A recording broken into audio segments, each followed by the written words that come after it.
watching live, but no, but you never know. Yeah. Okay. And then we can talk through the run list. Yeah. Yeah. As always, I've switched it from the order last month in terms of who starts and that's okay. Which story goes first. So what I think is, if I do the welcome, hi everyone, welcome to blah blah, and I say who I am, you say who you are. I then want to say, I'm just to let people know I'm trying out this new webcam. Yeah, that's fine. And I want to say I'm recording it using CenterCam, and we're going to talk about this later in the show. But you should see me looking at you. I don't know what I'm going to say yet. It's just brief. Then I'll pass it to you for the quick announcements. Great. And my CenterCam has not arrived yet. I ordered it later than you, but I'm looking forward to it. I think it'll be probably. What's your backer number? I'd have to look. Hang on a sec. Is it still below 10, or is it? No, it must be. What are you like? 8 something? Let's see. Do I mean CenterCam? Indiegogo. There's an update. Where's my? Yeah, it'll be on the. If you're on the website, top right of the screen, you'll see your contributions, and you go in there, and you'll see them. Oh, okay. I was looking for an email that confirmed it. Oh, okay. Yeah. Let me do that. Yeah. It's a great device, by the way. It's a terrific device. A guy at work got one. Yeah. But there are some hurdles. This is not retail ready. No question about that. So, but hey, it's a startup. So, and I see some of the comments, people complaining about it didn't work and it's fuzzy or this doesn't work, that doesn't work. And then I see many more, including me, which is it just works. Plug it in and it's great. I have to log into Indiegogo. Oh, okay. So let's see. I've got the upper right-hand corner here, my contributions, right? Yep, go there and it'll show you a page showing you then if you've got more than, show you there the contribution number. I'm looking for it. Okay, it's on the left, I think. Left. Let me get mine, I'll tell you. So I'm in the CenterCam Indiegogo page. I click my name at the top right, gives me my contributions in the drop-down menu. Mm-hmm. I click on that, and I click on that, and it's got, profile, campaigns, contributions, referrals, my contributions underneath. You then click on view details under perk. There's a link. Do you see it? Yes, view details. Click that. There it is. Click the link, and then you'll see contribution ID. 9,352. Okay, because I was 7197. And Ian said in his latest update that he was shipping all the ones from whatever to 7999 in the past week or so, and that was true for me because I got it. It was shipped last Friday. I got it on Tuesday, which I was amazed at. It was very, very quick. So I would say you'll get it before Christmas. In fact, if you look at his last update, he references that timing. So far, unfortunately, he's been out on that because events happen that delay that. He's got this new distribution center in the US, which is having some teething trouble, but his stuff is coming out. He's a small scale version of what's plaguing most big corporations with the supply chain. So, and he's had some quality issues with some of the lenses. Yeah, so. I see that we'll get somewhere into the late 7,000s and early 9,000s by November 15th, which was now. Yeah. We have another 3,000 cameras that were supposed to be finished October 25th. This date was bumped back. Oh, that's still talking about this. We'll be working to turn these around and send them on to backers from the 7,900s to the 10,000s in late November, early December. So that's where I can expect mine. Just before Christmas. Just in time for Christmas. It'd be perfect. I'm looking forward to it. Yeah, the Barry, the guy at work in the marketing department, just loves his. So the biggest thing I'm having with it, and I'm experiencing now, is I must remember to look at the camera because here I'm talking to you and I'm looking at your picture, which is to the left of my screen. Right. So I look at the camera, which is here.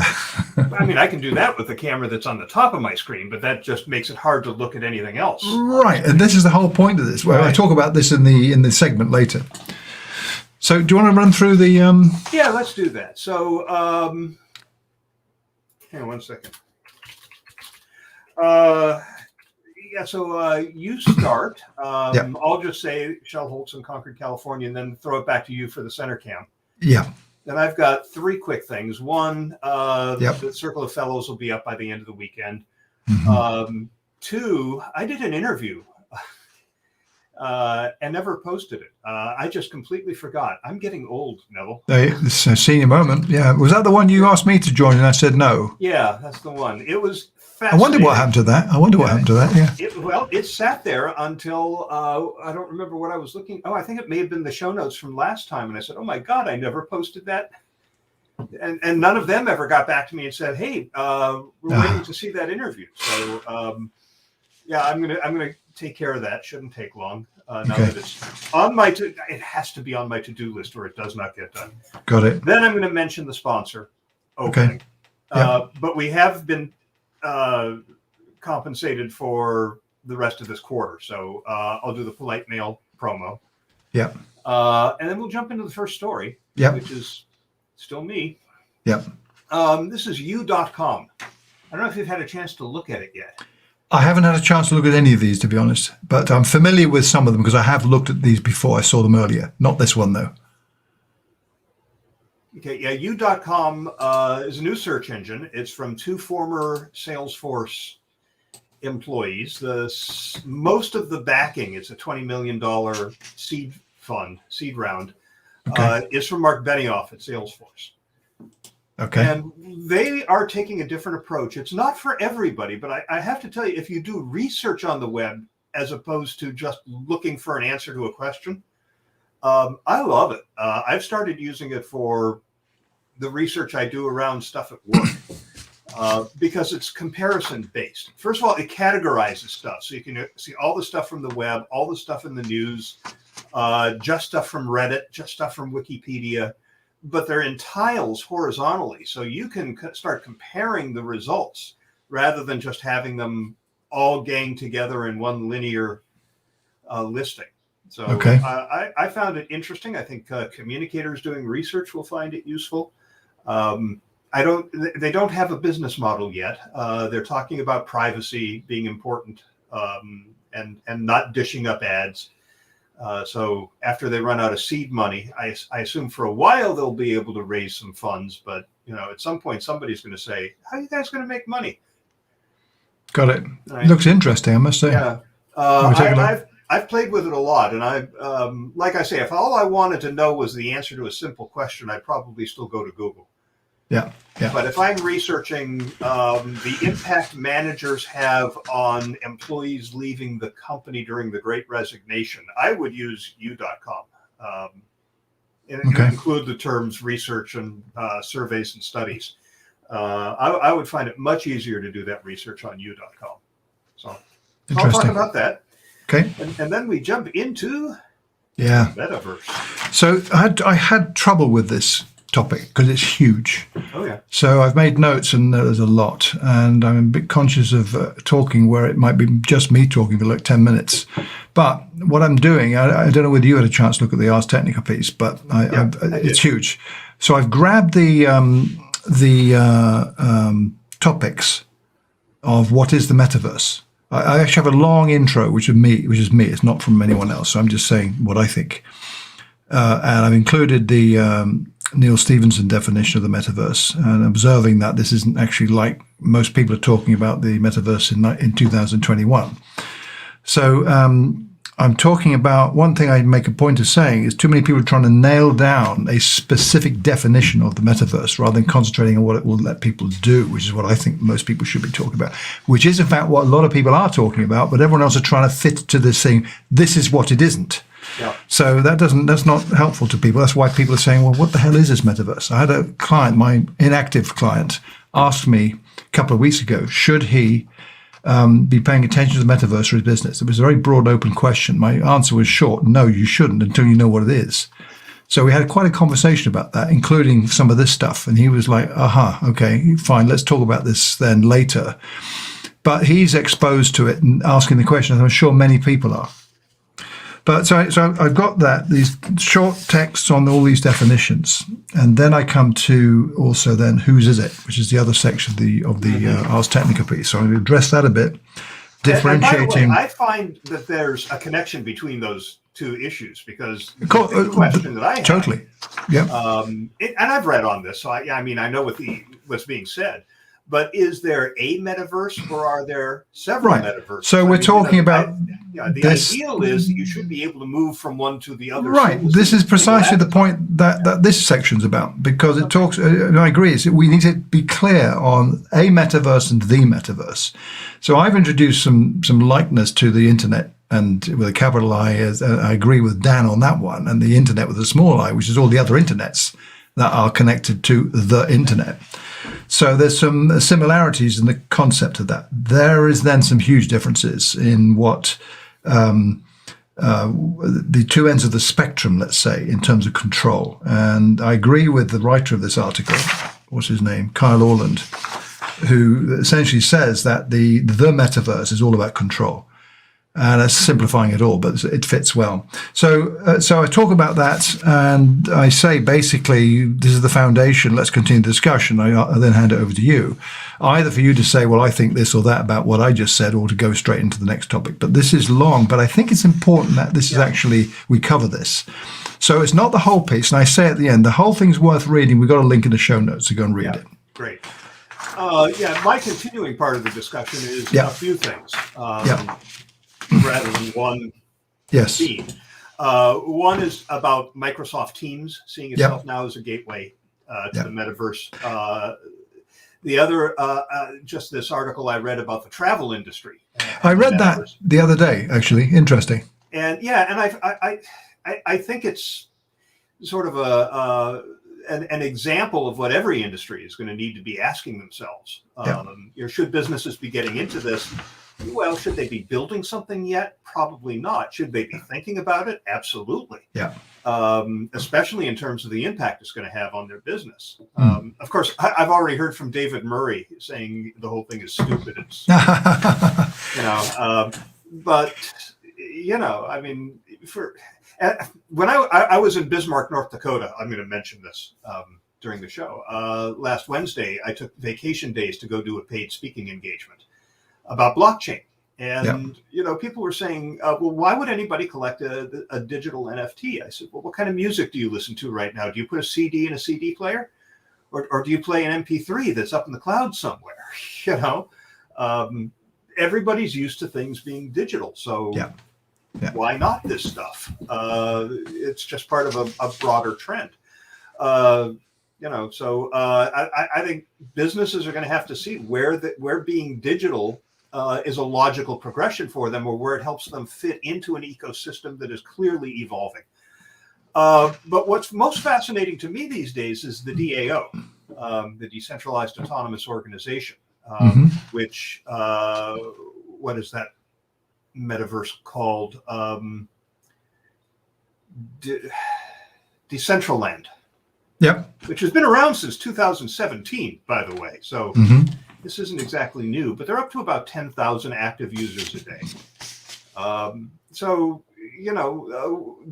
DAO, a lot of these metaverses, because I think what the metaverse is ultimately going to be is connected metaverses, where you can teleport like you used to be, like you still can Second Life on Second Life, but not to another Second Life property, but to some other metaverse, right? That comes across in the intro section. Right. Yeah. So the DAO will govern some of these metaverses where it's owned by the members. The voting mechanism is baked into the chain. And I think that might actually pose a threat to some businesses where some work can be done in a DAO. That is traditionally done by an owned organization. So that point comes across very strongly in the article about the Barbados Embassy. So the email I sent you just before we got online together with that extra additional link, it's in there. It's very interesting. Yeah, that's the one I haven't had a chance to read yet. Very interesting. Right. I added it to my list to make sure that it gets into the show notes. Right. Very interesting suppositions from this guy. So I'm going to reference that. Can't wait to hear that. Then we go into Dan, and he's talking entirely about social audio. Okay. updates. I listened to his report. It's updates to Twitter Spaces, updates to Clubhouse, updates to Spotify's Green Room. So it's an interesting report. I'm in the process of deciding what my proposal is going to be for the IBC World Conference topic for a speaker proposal. It's either going to be social audio or the metaverse, and I'm debating which one I want to do. But then we go into Barbados. I read the 2 articles that you had shared before. I haven't read the new one.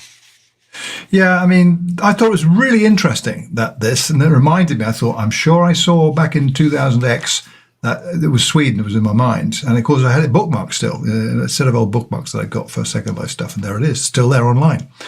So there's some similarities there. It's not, as it might come up, because I have references to Second Life in the intro quite a few times too. It's not at all saying, yeah, but Second Life did this before. That was then. This is now. Nevertheless, these are not new things. They're learning on that experience. But that is interesting. And this guy in that other section talks about, hang on. Yeah, basically he's this guy, Michael Casey of CoinDesk. He is a huge advocate for digital property, NFTs, the works. He talks about, I love the references, the Westphalia Treaty of 1648, which enshrined the nation state concept that led to everything since then up till now. He's saying that what some trailblazing states might do with the new model could be along the lines of digital assets and starting something up that requires a whole new way of thinking. And I think he's probably right. And he makes some interesting points, which I've included in the narrative there. So some people, and I've seen some people commenting online, it's people I know and have a lot of time for, making rather silly comments about what a stupid idea or a waste of time. What are they trying to do with this idea? I mean, really? This says, here's why this is not a stupid idea. And so I think it's worth raising this point. Well, one of the thoughts I had, and I didn't see this, got to undo my phone before we start recording. Yeah. One of the thoughts I had as I was reading this, and I didn't see it come across in the article, but they did point out it's adding to the 18 embassies they already have around the world, right? Yeah. Well, if I'm in a country and I need to get to the embassy and it's not one of the 18 that has one, but I have my laptop or I have my goggles, and we're at a place a couple of years from now where popping into the metaverse is a fairly routine thing for a lot of people to do, I can still get to the embassy to deal with real world issues. That's not what I read in those articles. They're dealing with metaverse issues and establishing Barbados as property. But why wouldn't they have somebody there who can help me with my passport problem? Yeah, well, the article is just about that, exactly. Yeah. So they may have that in mind, but that wasn't reported. But that's what Sweden did in Second Life. It was a showcase for the real world. And the only reason they did it that way was because what this is advocating, you couldn't do that then. Now, 1 second, I'm just unplugging the phone. Okay.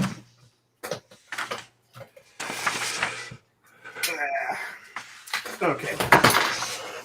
We will not be bothered again. Okay. So that's that really. So yeah. Great. All right, then I'm going to do a bit on TikTok. It's been top of mind for me lately because I'm bound and determined to expand WebCore's offerings, social, to TikTok. They now have more active daily users than Instagram. And there are a lot of people from older demographics starting to use it regularly.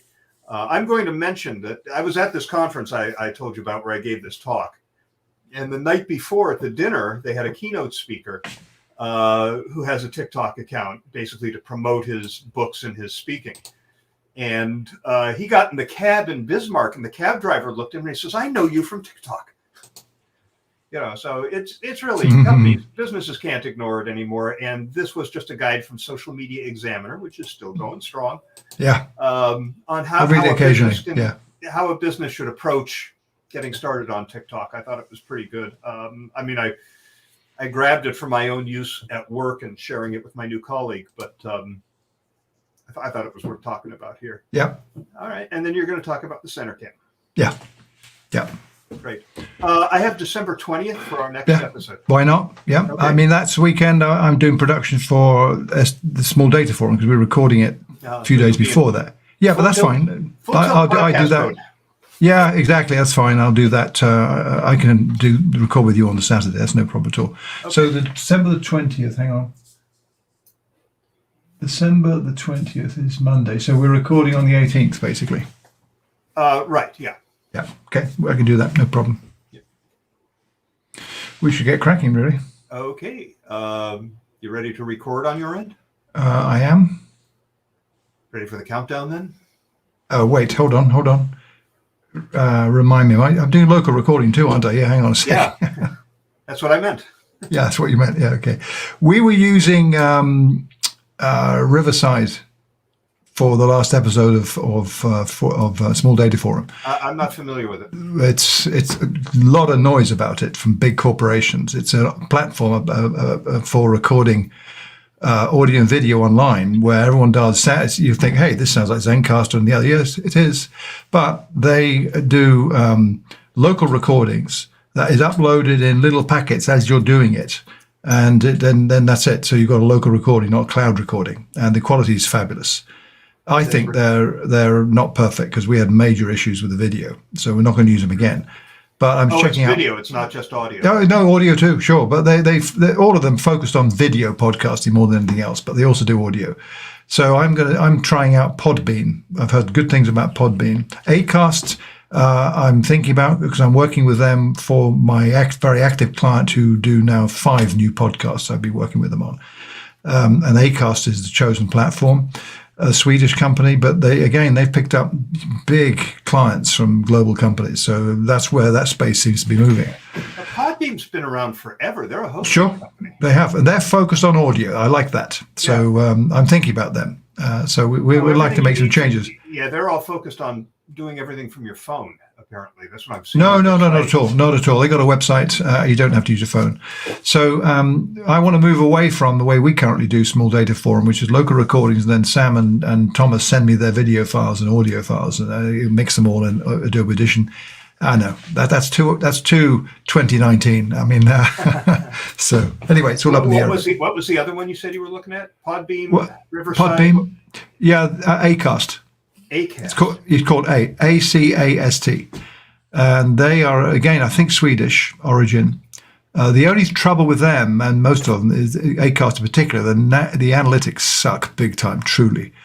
That's not good. So that's a big negative.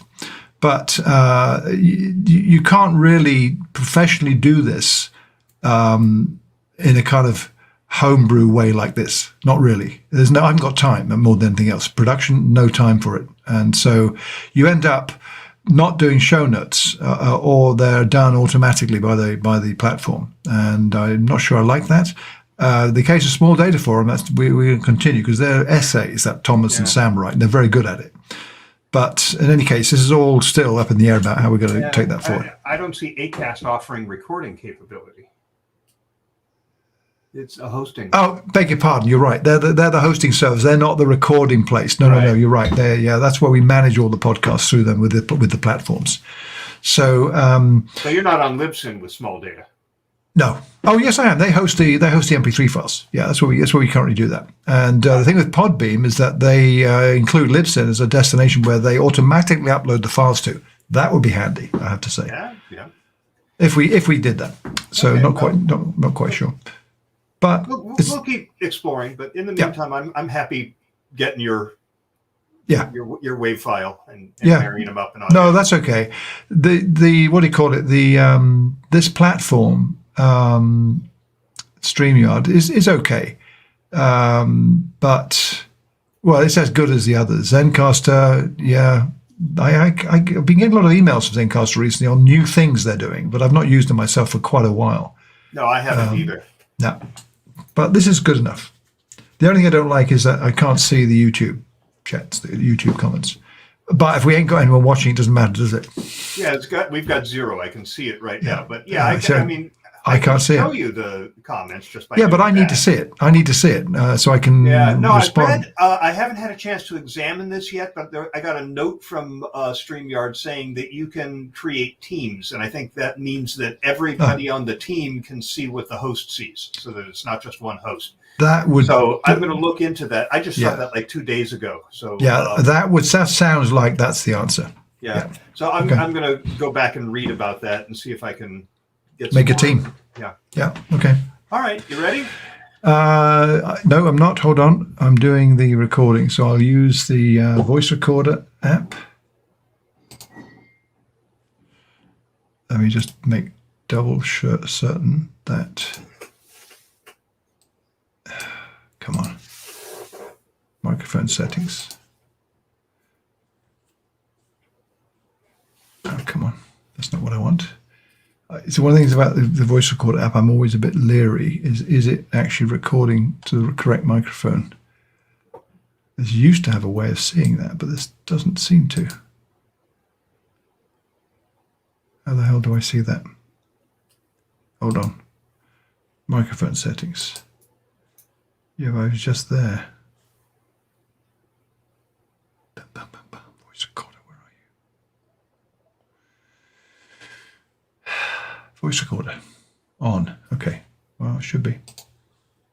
Oh, we're on a test. Yeah. I'm just going to do that. Let me just do a quick recording. Hang on.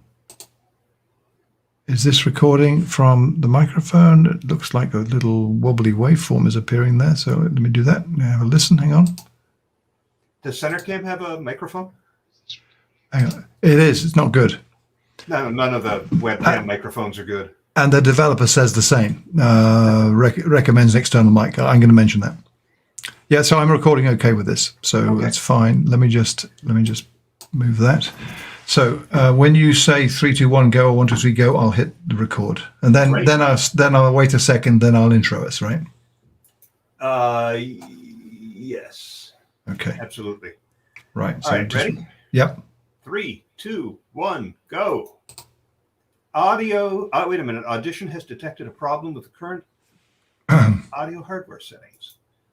What? You've changed something or plugged in something different to last time. The default input appears connected but is not responding. Hang on. I've stopped. Yep. Blue Yeti not working. I hear you fine, by the way. Yeah, I do too. All right, let's try. I had run it real I had something like this recently. Exit and start again. Yeah. It's working now. Ready? No. Okay. So hang on. You're going to do it again? Yep. Okay. Ready? Yep. 3, 2, 1, go. Greetings, everyone, and welcome to For Immediate Release, the Hobson Holtz Report for November 2021, episode 213 of FIR Podcast. This is Neville Hobson in Thatcham in England. And this is Shel Holtz in Concord, California.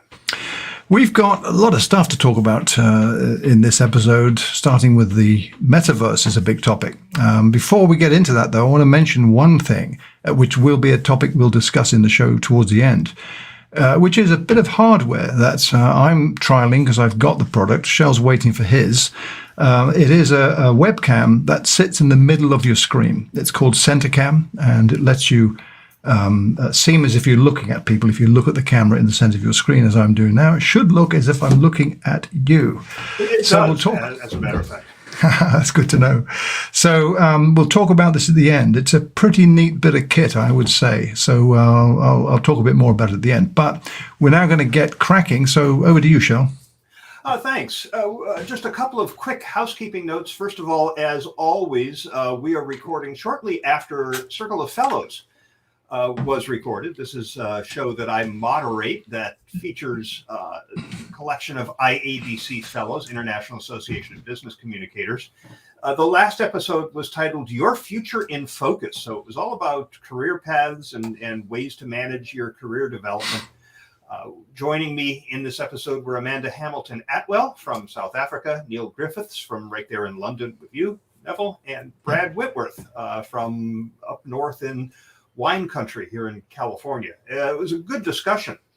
A while ago, I said that we were going to be posting an FIR interview that I conducted, and I realized recently that that slipped through the cracks. I've got the recording done, I've got the notes written, and I never posted the damn thing. So this was a fascinating discussion I had. It was with two academics who did a ton of research and wrote a report about the use of strategic narratives to drive behavior change. And they found with one particular group of stakeholders that it doesn't work. And of course, in marketing and public relations, we always talk about how important it is to tell a story. Tell a story because it tugs at the emotions and it takes a broad concept and brings it right home. But in this case, it was not effective. And it was a really interesting conversation. So I'm going to be getting that posted as quickly as I can, since I promised the folks I did the interview with that it would be up weeks and weeks ago. So I need to do that. One last thing I want to mention, as you all know, if you listen to the show regularly, right about this point in the show, we have a promo from Polite Mail, which has been a sponsor of ours for some time, our sole sponsor for some time. You'll be hearing the Polite Mail promo in just a minute, but they have notified us that they are ending their sponsorship effective with our December episode, which will leave us without a sponsor. I mean, we started without a sponsor, so I suppose that's fine. Full circle. But I kind of like having a sponsor. I kind of like having our expenses covered, which is all we do. Our podcasting rates are not near what you're going to see for things like Invisibilia or Serial or Pod Save America or shows like that. It's just enough to cover the hosting costs and some of the other expenses associated with the show.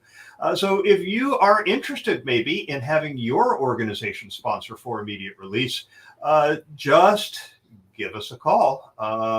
Actually, give me a call or drop me an email, and we can talk about it. I'll let you know what goes into that, what you get for that sponsorship. We're also talking about doing a listener survey. We haven't done one of these in, good heavens, must be 8 or 9 years. Yeah, a decade, Shel. Yeah, and I think it would be helpful for anybody who wants to invest even a little money in the show to know who their promos are going to be heard by. So that's on the horizon as well. In terms of Polite Mail, who continues to be our sponsor through the end of the year, for the second consecutive year, they've been certified a great place to work. The award's based on what current employees say about their experience working at Polite Mail. 75% of the company's employees say it is indeed a great place to work, and that's a full 16 points higher than the average U.S. company. They scored highest in categories relating to work-life balance and flexibility, also scored well in culture and continuing education benefits. But I suspect employees also get great emails, since I'm sure they eat their own dog food, as the saying goes, and use Polite Mail to communicate with their own staff. Polite Mail, if you're not familiar with what they do, they help communication and HR teams improve employee email engagement. 27% of America's top employers use it. They benefit from analytics that accurately measure those communications. Your Outlook plugin for Polite Mail includes responsive design, employee feedback, list management tools, and measurement right in your software. You never need to visit a website to use it. You'll find all the information you need about using this great tool at politemail.com. We appreciate their support for all these years of for immediate release. So let's move into our first story, which is mine. You get to hear my voice continuing here for a little bit. I've been playing around with a new search engine. I think it takes some chutzpah to launch a new search engine these days, given Google's dominance in the field and Microsoft's Bing trying feverishly to chip away at some of that. There's DuckDuckGo as is an alternative to Google that is based almost entirely on privacy. And I have to admit, I like the idea of not being tracked and having targeted ads delivered at me through Google, but the search results aren't always that great on DuckDuckGo, and they're organized pretty much the same way Google's search results are, a list of links in descending order on a search engine results page. So I was definitely up for trying you.com, YOU.com, when I read about it in an article on The Verge. The idea here is to deliver something entirely different than Google's approach, which is focused on what they call one true answer, that factual snippet that appears at the top of the Google search. Google thinks that's all most people will need, even though calling it one true answer is questionable. What appears in that snippet is often not all that factual, sometimes offensive, sometimes controversial. And then the rest of the results, they're just ganged together in a list, regardless of where it's coming from or what the nature of the content is. U.com's approach is all about sorting and comparing results. It also lets you influence which sources you see by letting you upvote and downvote specific categories. So how does it work? Since we're going to spend an ungodly amount of time talking about the metaverse in today's show, I did a search. Hang on one second. Since we're going to be spending an ungodly amount of time talking about the metaverse in today's show, I did a search on the term.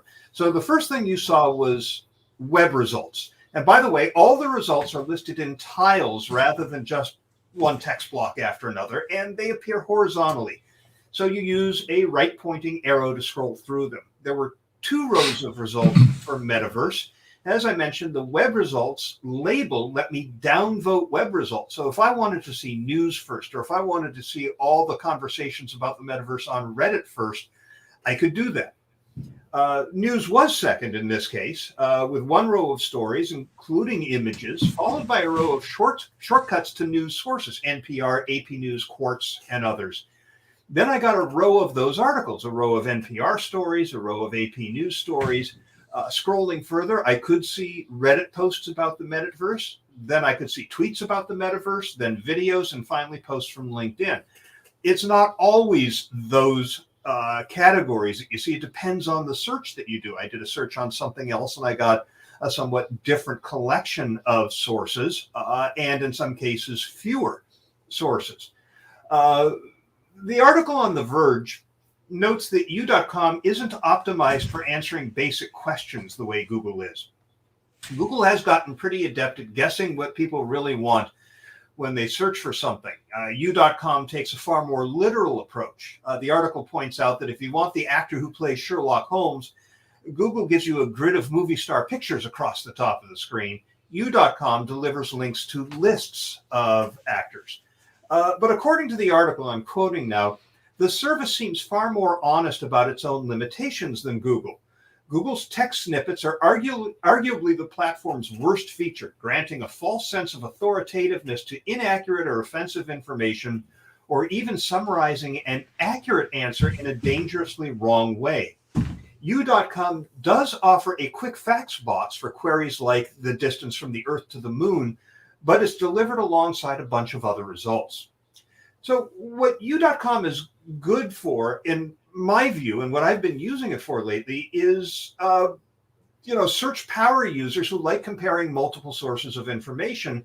I suspect, like me, other communicators who do a lot of research online, they're not looking for quick answers to questions. They're looking for what's the best research I can use for this proposal I'm writing. So I searched corporate rebranding, and it was a whole lot easier to compare those results side by side in this tiled format and in categories than it was in Google's linear list of results. And U.com does emphasize it's more private and less heavily tracked. It's not supported by ads, doesn't deliver endless tie-in products. They even have an incognito mode that hides your IP address. Right now, U.com is funded by a venture round led by Salesforce CEO Martin Benioff, a total of $20 million in that round. Benioff's involvement makes sense since U.com was built by 2 former Salesforce employees, but they don't have a revenue model yet. So it'll be interesting to see how they plan to make a living off of this. But for communicators and others who are looking for a better way to compare categorized results when doing research, it's definitely worth a look. I'd not heard of it until now, basically. I like the idea that you touched on, that they talk about as they say, the big differentiating feature is how people can influence which sources they see. And that, I thought, that's interesting. If that's different to how Google does it, and you can upvote and downvote specific categories. So when you go back or you look at it, then you see what people are, saying about it. Who likes it, who doesn't, in a sense. If you can trust that, therein is an issue, because can you?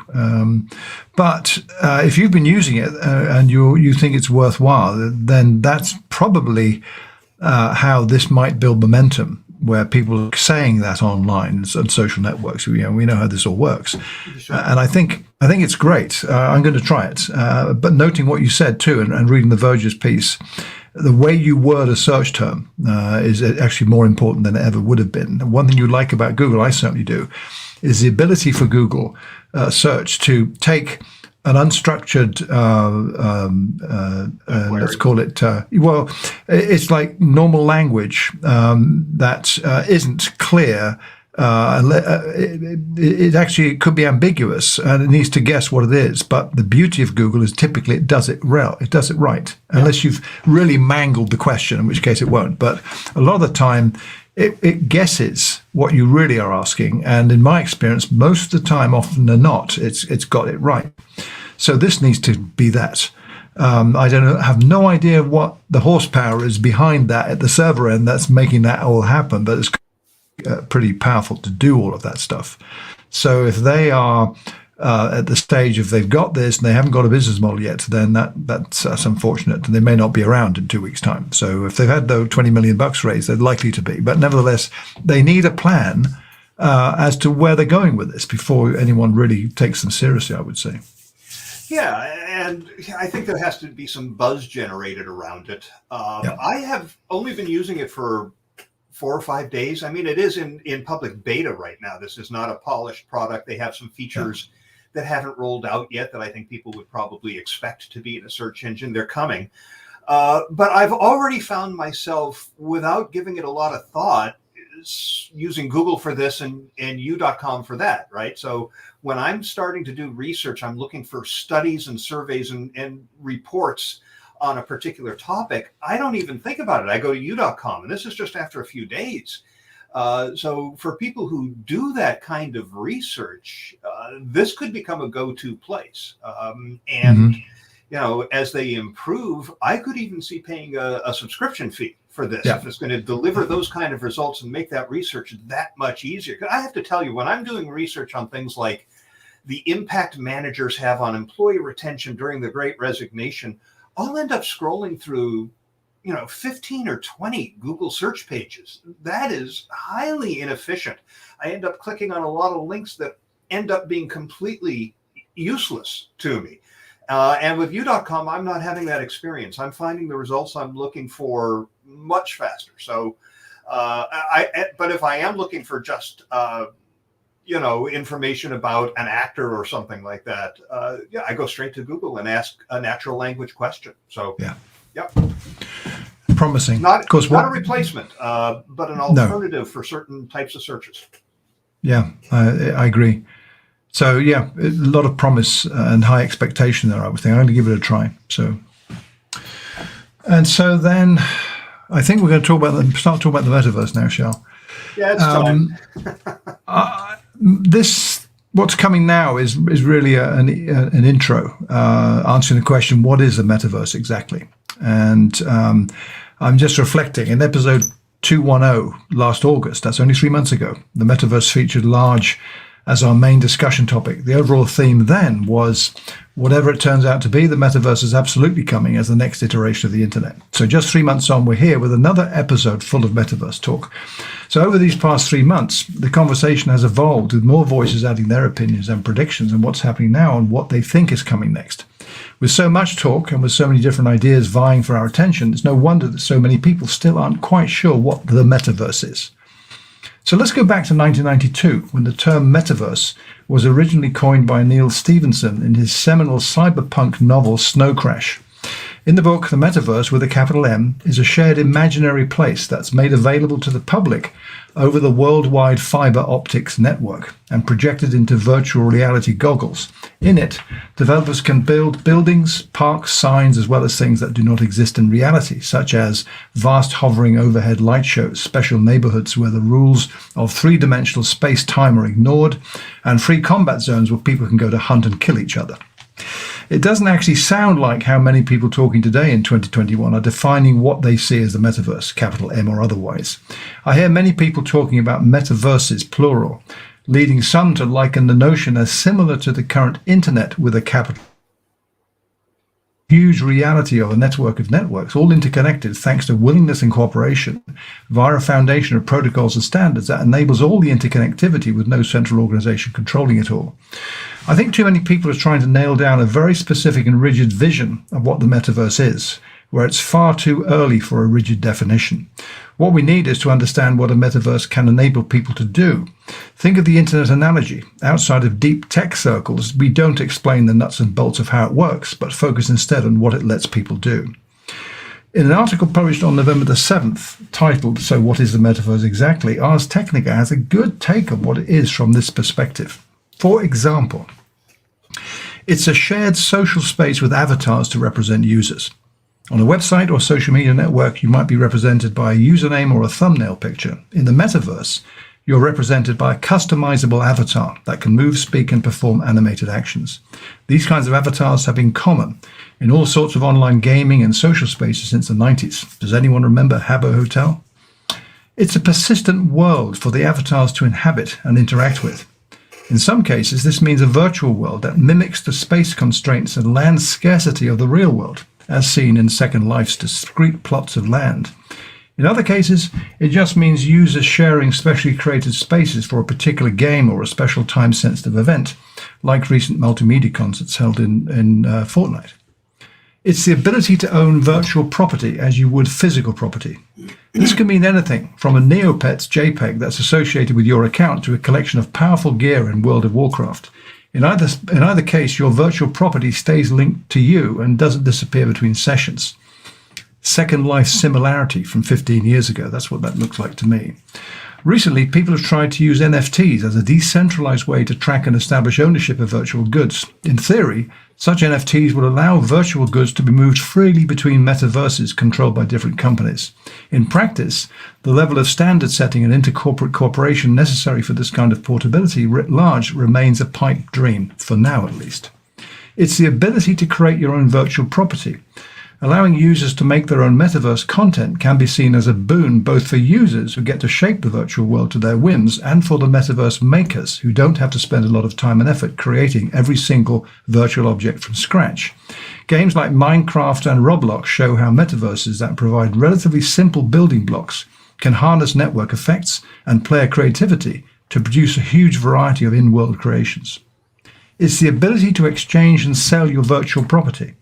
This can range from things like no longer grey market currency exchanges for World of Warcraft gold farming to strictly regulated full in-universe economies like those in EVE Online. Think back again to Second Life as well, where this was an emerging feature. That's 15 years ago. It's a shared universe of intellectual property from multiple major companies. This element of the metaverse idea was heavily popularized by Ready Player One, the 2011 movie featuring a virtual world combined elements of countless nostalgic media properties, from Joust and Dungeons and Dragons to War Games and Monty Python and the Holy Grail. You could also add Ralph Breaks the Internet, an animated 2017 movie, to this. Media consolidation aids its concept, allowing for virtual worlds where Gandalf could fight Bugs Bunny through the unexpected largesse of common corporate parent Warner Brothers. But crossovers that reach past a single corporate walled garden are becoming more common too. Characters from Nintendo, Microsoft, Sega, Square Enix, Capcom, Namco, Konami, and more all interact in Super Smash Bros. Ultimate, for instance. Which brings me to the next question. Whose metaverse is it anyway? It's important to differentiate between a metaverse and the metaverse.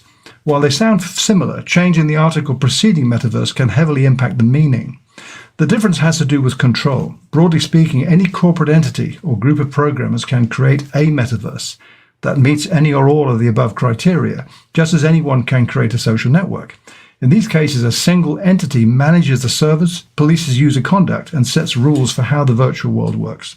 On the other end of the spectrum is a completely open architecture, where different entities and interoperable servers connect to a single shared metaverse, the metaverse, via a shared set of broadly agreed upon standards. Successes like the World Wide Web and email show how this is possible in the wider online world, but similar efforts to establish metaverse standards have mostly failed to catch on. I'd say that this is where we see divergence from the present internet way of things and what some are calling Internet 2.0 as a moniker for the metaverse. How would it play? Ars Technica's lengthy narrative is very good on this point and is worth reading in its entirety. We have a link to it in the show notes. So with that foundation set, let's continue the discussion, Shel. Well, let's talk about it. Yep. My view of the metaverse, and I understand that my view is going to have to evolve based on what emerges from all of this, is that you will be able to move from one of these worlds to another fairly seamlessly. If we think back to Second Life, and I recall both of us believing that while Second Life was very interesting, it was also way ahead of its time, way too soon. The complexity involved in creating stuff. I mean, you had to learn a programming language to create anything in Second Life. You could teleport from island to island or from place to place, but they were all Second Life places. What I envision the metaverse is you could have all of these lowercase metaverses. The one from Meta, formerly Facebook. You could have Fortnite. You could have Decentraland and all of these. And when I'm done in one place and want to go to the other, I should be able to go there without having to exit one, enter the other, and create separate avatars for all of them. Now, that's not to say that I would have the same avatar everywhere. If I'm going to be on the island where I'm hunting and killing other people, I might want to have a different avatar than when I'm in a business meeting in, say, Spatial. But it should be a common set of standards, at least enough for me to move fairly seamlessly from one to the other. I saw in one of the articles you shared, they listed Supernatural in their discussion of the metaverse. This is an app that I use every morning on my Oculus Quest 2. It's for exercise. It's a workout app. You find yourself in different parts of the world. So you might be on the Great Wall of China or a plain in Mongolia, or sometimes you could even be on the moon or Mars. Occasionally they even have fantastical environments they've created, but mostly it's places in the world, the Galapagos Islands and places like that. And you basically, you have two bats in your hand, and you're smashing targets that are coming at you while you're also squatting and lunging. Triangles tell you how to do that. And I don't see that as the metaverse. I love it. I'm getting more exercise than I ever did. But is it the metaverse? I have a problem with that. Any 3D environment that I can load up in my virtual reality headset is not necessarily the metaverse. I don't know if you disagree with that. Well, to me, that speaks to the point I made earlier from Ars Technica's piece. People are spending too much time trying to define a metaverse. Every case is raising the question still, what is it? Because no one can do that. Right. Your point earlier, though, is spot on. And indeed, Ars Technica touches on it. Just touches. They don't go into any detail. They talk about the part about owning virtual property as you would physical properties, where they mention it. They reference it using NFTs as the example of allowing virtual good to move freely between metaverses controlled by different companies. And that means the individuals too have that ability. So they say, though, and I can see this is probably, if this turns out to be able, then there's a tipping point, but it's not. They say the level of standard setting and intercorporate cooperation necessary for this kind of portability writ large remains a pipe dream. Absolutely true. So, and in fact, look back at the internet, capital I. Actually, it's not the capital I, it's the small I, where there are still issues in connecting some internets with others. Nothing that's kind of deal breaking. It's protocols and things. Often it's the way in which some organizations don't cooperate well with others. So that's a human element. This hasn't even got to that stage yet with this idea. It will. I believe it will. But I think also it's worth pointing out that much of the what is the metaverse questioning is the thinking is kind of seems to be about like the metaverse, all in complete capitals, where it means like everything is all connected suddenly. It ain't going to be like that. It'll be bit by bit. It'll be metaverse by metaverse, which is what happened with the internet, if you like. Partly, although the difference being with the internet was that there was only, let's say, a dozen internet networks that were all connected together. It wasn't like there were another 50 out there who weren't. It wasn't that at all. They didn't exist yet. Here we've got something different where we've already got lots of what people are calling metaverses. I'm not sure that's accurate. It doesn't matter, to be frank. And let's get away from all of that and talk about what we want to do, such as Ars Technica is doing, which is to your point as well, Shel. I think it will need some very smart people, some forward-thinking, enlightened people to kickstart this whole thing of standard setting and intercorporate cooperation. Who are those people going to be? Could be you and me. It could kickstart something. It could be some big name. It ain't. We don't want it to be Facebook. That's a fact, and they're in the frame for this right now. I'm sorry, that's Meta.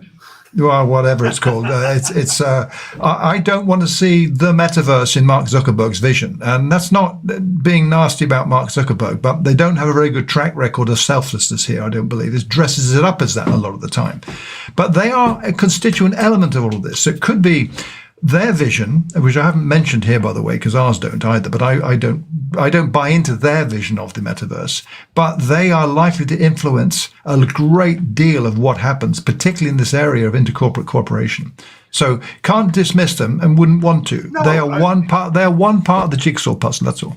I think they're going to be a big part, and I'm not necessarily happy about that. But the fact is that Zuckerberg has had this vision of the metaverse for years. This is not new. This isn't something he's come up with. He says, No, I remember him talking about it 5 years. It's why he bought Oculus. Yeah. In the first place. He wasn't calling it the metaverse then, mind you. No, but he did see the evolution from social networks to virtual online spaces for people to gather. Don't disagree, but I just like to point out he was not the only one, and he certainly wasn't. Not. He certainly wasn't the prominent one. But yes, he did talk about it. You're right. But with the billions of people that he has on Facebook, as this migration comes, he's going to have a fairly easy time pulling all of them into his metaverse, which is worrisome. Because I think all of the damage you've seen Facebook do to society and democracy and the like is going to translate right into that metaverse. So I'm concerned about that, but I'm not sure there's much we can do about it. You can't stop them from doing it. No. So that's definitely coming. I do want to make the point, though, that I think people have to take this seriously. I mean, we never told everybody that you have to take Second Life seriously. We knew it was cool, and it was probably an indication of something that was to come, which is this that we're talking about today. Yeah.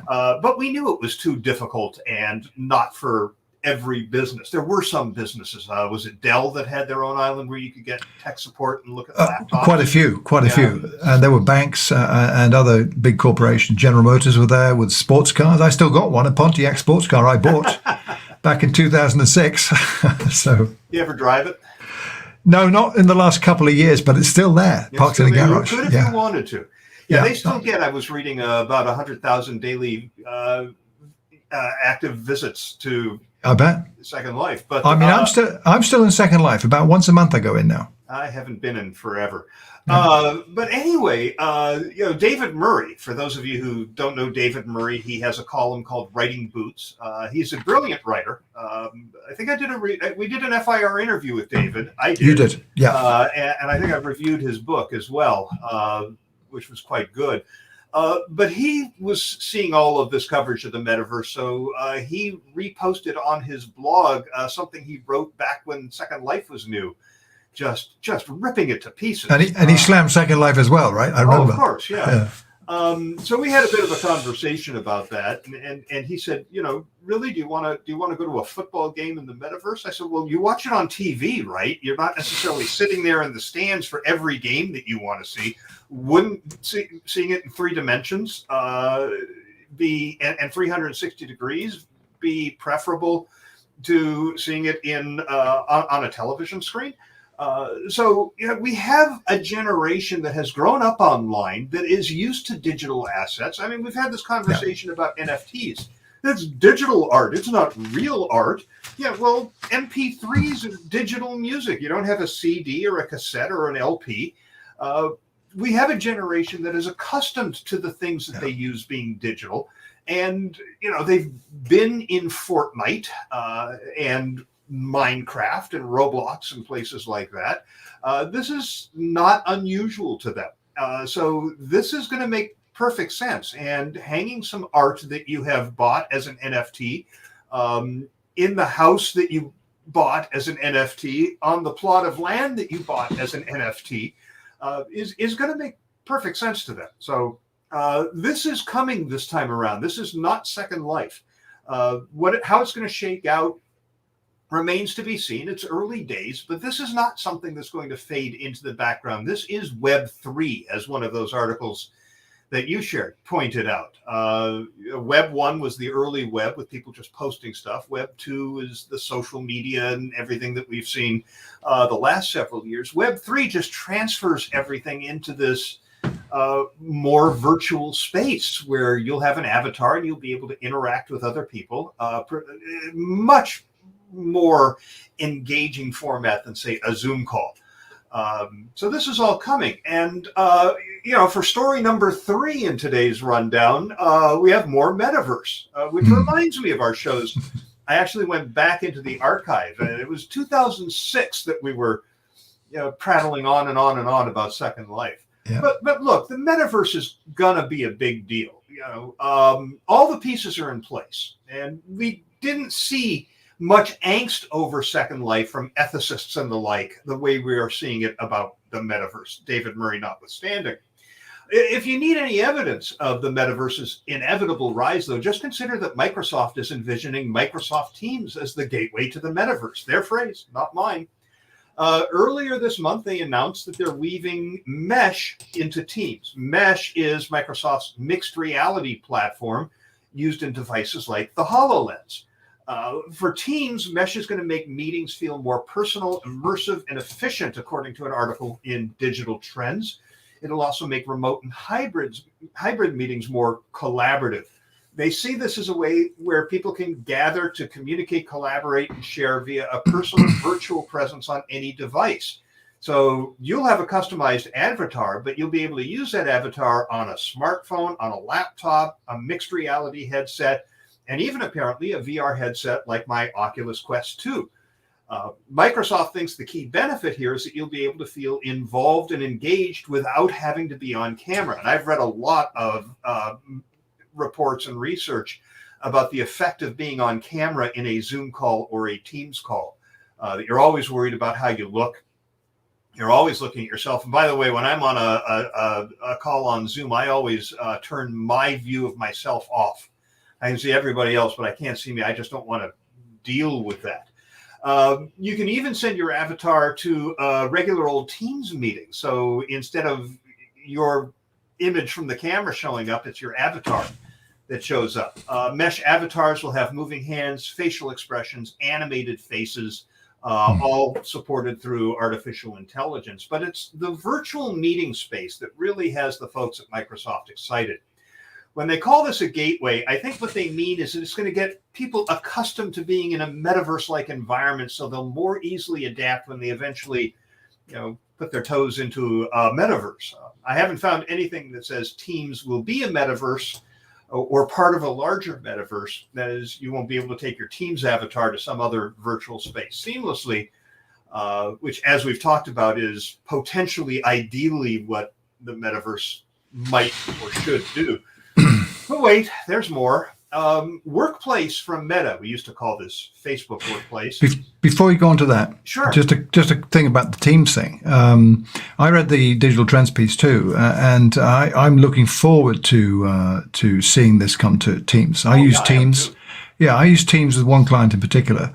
It's the tool of choice in that organization, so I use it. It's not the same as Zoom to me, and it's different in many ways. One thing you can't do that I haven't discovered yet, at least, is remove yourself from a Teams group call. No, I haven't figured that out either. Didn't think you could do that. Yeah. But the interesting to me, and again, this is part of the difficulty with people understanding. So, what is the metaverse?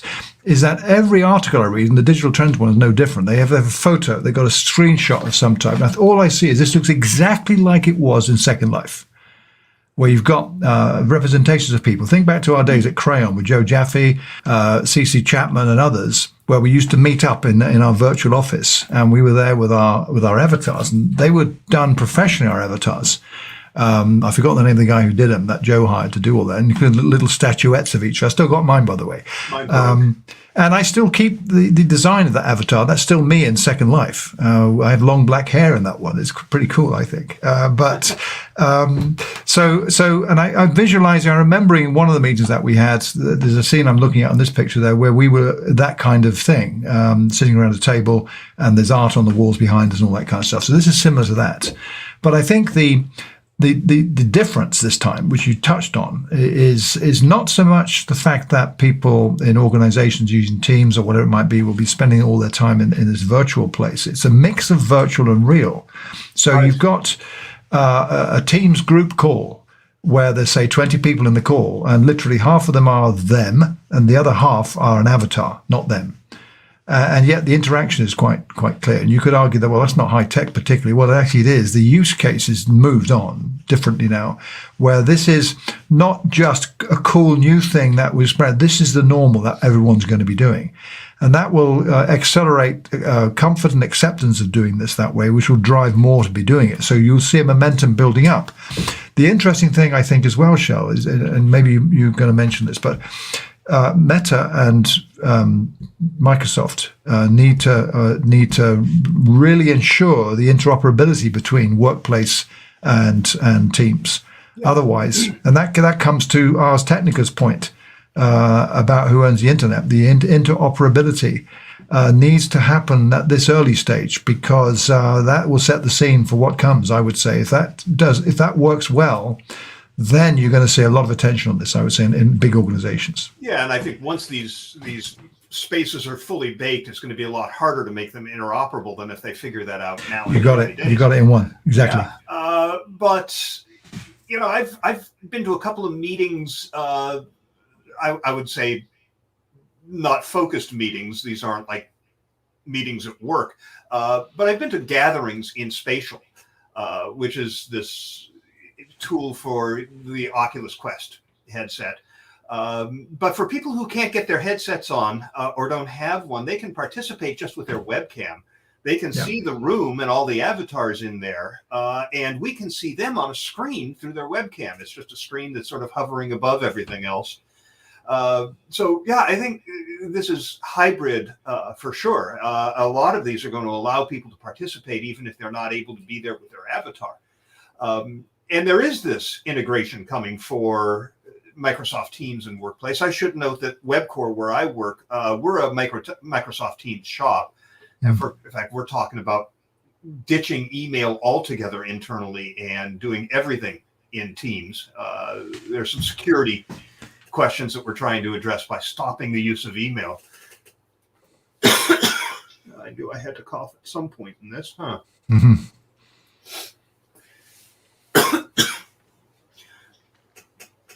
Now, there's nothing in this partnership between Meta and Microsoft that addresses the metaverse. The collaboration is about Teams and Workplace users being able to check Workplace from their Teams navigation page and live stream Teams video calls into the Workplace app. But since both companies are working on these virtual space initiatives, right, how long do you think it'll be, before this partnership does reach into the metaverse?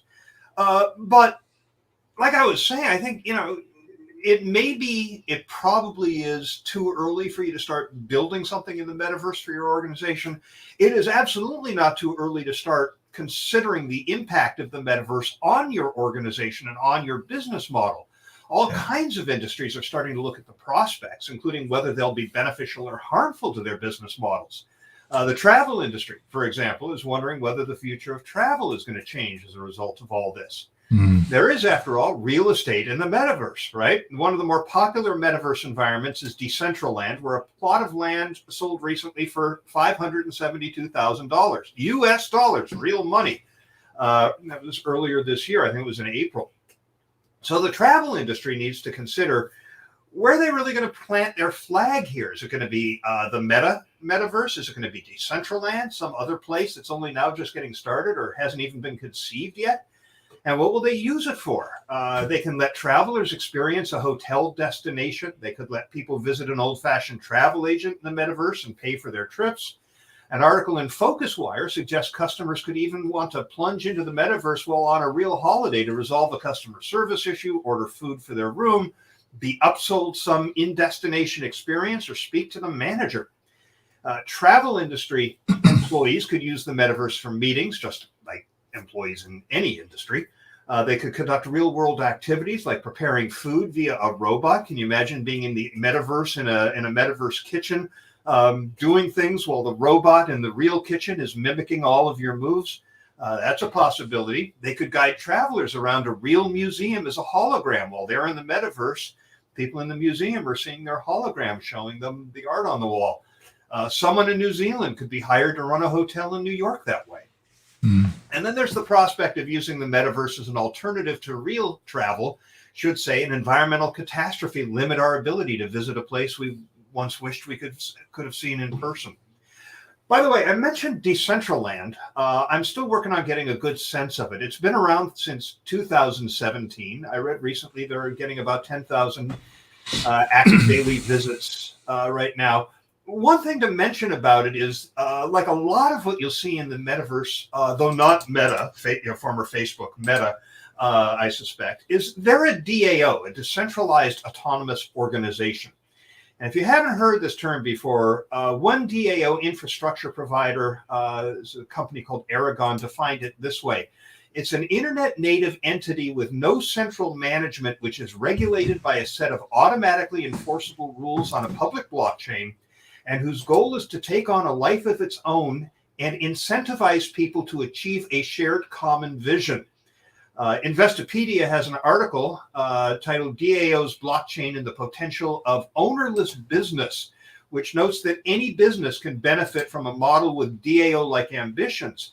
So this is something to keep an eye on as the metaverse evolves. I mean, I can see business models that could threaten those of investor-owned or privately owned business.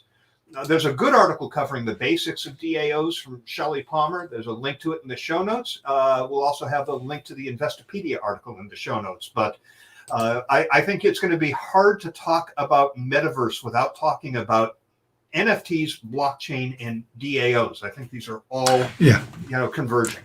I agree, and again, just going back to the Ars Technica piece, the NFTs are going to be a big part of this. The trading of property raises lots of questions. And indeed, what you were asking when you were talking just before this segment or this conversation now are characteristic of everything people are asking. No one has all the answers yet. This is the thing. I think if we have questions, realize that no one has the answers typically. So don't set your expectations and your frustrations up there that you can't get answers to stuff, because no one has the answer. The risk factor is high that misinformation is likely. And so you need to trust your sources when you're asking questions, and keep an open mind on what you might uncover. But you're right, the DAO, NFTs, the Decentraland model, which is all about buying and selling these virtual properties of one type or another, are going to be a big part of this. I don't see them as necessarily, certainly Decentraland, as the major part of the metaverse that caters to everyone's needs or wants or desires. I don't see that. But again, I could be wrong, because many people didn't see Second Life as anything more than just a fancy game online. It's not. They're buying and selling. I bought property. I bought land. I bought lots of clothes whilst I was in there. And I still got most of them, and they're still in fashion, obviously. But this is a time of I think great risk as well as great opportunity. Unlike Second Life, we've now got a magnitude of people online that's, what is it? I couldn't tell you, 10, 20, 50 times more than it was back then. The awareness is exponentially greater. The fact that everyone seems to know everything meaning that things that you Google or ask your friends about, you don't anymore because you easily find out the answers yourself because then there's finding out who's telling the truth. So all that's part of the landscape as well.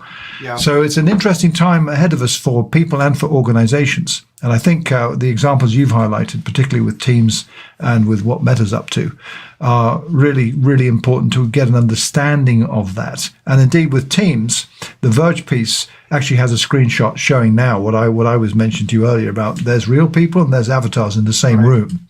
So that's part of the landscape already. I actually can't wait to try that, to be honest. But, I'm thinking, you used to do that in Second Life. It wasn't quite the same. I think one of the big tricks, if you remember this, was getting Skype to work from Second Life. We make a Skype call out of Second Life, and that required some fiddling around with an app here, or what they weren't called apps then, of course. So I can't remember what, but it reminds me a bit of that jiggery pokery to get Skype calls double-ended, both ends of a Skype call recorded. So we're at that stage with this, it seems to me. Yeah, definitely. And the other thing to keep in mind is when Second Life was there, World of Warcraft didn't even exist yet.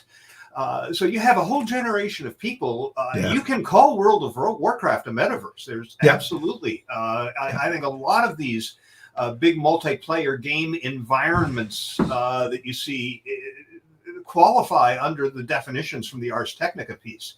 So people are more accustomed to the whole idea of having an avatar now than when Second Life was new. So, don't ignore this, but don't fall prey to people who are convinced that they know everything about it yet. Nobody does. I remember Shelley Palmer, the marketing consultant, was talking about blockchain a few years ago. He said he was at the South by Southwest. And he was in an elevator, and somebody was saying, "Yeah, I'm using blockchain for a loyalty program." And Shelley said, "Why don't you just use a database?" He says, "Are you kidding? The blockchain is so much cooler." And he didn't really have a use case, right? So he said, "Please stop talking about it. You don't know what it is. You don't know how it works. Please just stop." Well, that's the nature thing, Shel. That's what we're seeing now. All right. I'm going to put Dan in here. Yep. I'm going to say just a word about Dan. Yeah. And then you can jump into Barbados. Okay. Yep. Well, thanks, Dan. Yeah, I honestly do believe that social audio is going to be a big deal, and in the short term, maybe even a bigger deal than the metaverse, because everybody has the means to engage with audio. They don't have to learn how to build anything. They don't have to create an avatar. And there's a compelling case for hearing other people rather than just reading their text. In fact, I think a lot of misunderstandings we get from reading text won't happen when you can hear the tone of voice and the other elements that you get with audio. So I'm excited by all of these and others that you didn't mention. So appreciate the update on all of the advances Clubhouse and the others are making in their social audio offerings. Cool. So we continue our conversation about the metaverse. That sounds good. Yeah, this one's actually quite interesting. A story I saw, Yahoo News, that's now appeared in quite a few other places. Barbados, the island nation in the lower Caribbean, a beautiful destination for holidays and other things, is to become the first sovereign nation with an embassy in the metaverse. In what could be seen as a historic step towards the legitimization of the metaverse, says the Yahoo News piece, the island nation of Barbados is preparing to legally declare digital real estate sovereign land with the establishment of a metaverse embassy. The government signed an agreement last week with Decentraland that we've been talking about already in this episode. Among the largest and most popular crypto-powered digital worlds, there's a definition, Shel, crypto-powered digital worlds, for the establishment of a digital embassy. The government also said it's finalizing agreements with Somnium Space, Superworld, and other metaverse platforms. The various projects will be assisting with identifying and purchasing land, architecting the virtual embassies and consulates, developing facilities to provide services such as e-visas, and constructing a teleporter that will allow users to transport their avatars between the virtual worlds. Sounds a lot like Second Life to me, Shel. That was my reaction when I read that. Yeah. Speaking of which, you may remember what the government of Sweden did in 2007 when it announced the opening of an embassy in Second Life. As Reuters reported on May the 7th, 2007, Sweden became the first country in the world to open an embassy in the virtual world Second Life. Created to promote the Nordic state's image and culture, the embassy does not offer any real or virtual consular services, but provides information on its real-world counterparts. The opening of the embassy was attended online by Foreign Minister Carl Bildt in the form of an avatar and at a real-life press conference in Stockholm. So don't forget, this is 14 years ago, and this was a big deal. I mean, the fact that they had a press conference and an event, both online and in the real world. So coming back to today, what does all this mean in the case of Barbados? Well, Barbados' metaverse embassy matters, as the metaverse has plenty of promise of governments. That's what Michael Casey of CoinDesk says. CoinDesk says it's an integrated platform for news, events, data, and research for the next generation of investing and the future of money. Casey says it raises some interesting questions about how sovereignty is exercised in the digital age, and it has the potential to be quite disruptive. He goes down the rabbit hole of property rights and state power and treaties between states, starting with how it all currently works in real life. He then translates that to NFTs. How I relate this legal framework to the metaverse stems from my view that non-fungible tokens, NFTs, are the foundational layer for a new model of digital property rights. I believe the systems we build on them will eventually end the power of gatekeeping internet platforms such as Facebook and Google to set the terms for digital asset usage rights. Those are his words, by the way. He speaks of the Westphalia Treaty of 1648, which enshrined the nation-state concept. And he notes that what trailblazing states might do with this new model remains to be seen. Barbados' initiative may end up having no substantive impact, he says. But given the explosion of innovation unleashed by the emergence of cryptocurrencies, smart contracts, and NFTs, it seems quite possible that this will spawn disruptive new ideas for governance and diplomacy. I say it's more than quite possible. I say it's very likely that we're going to see that.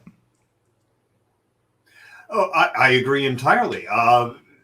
And by the way, the Swedish embassy closed down in Second Life in 2013. They considered it a success, but they also considered it an experiment. So, and I also, a little Googling just found that the Maldives also opened an embassy in Second Life. I can't find any other sovereign nation that did. But,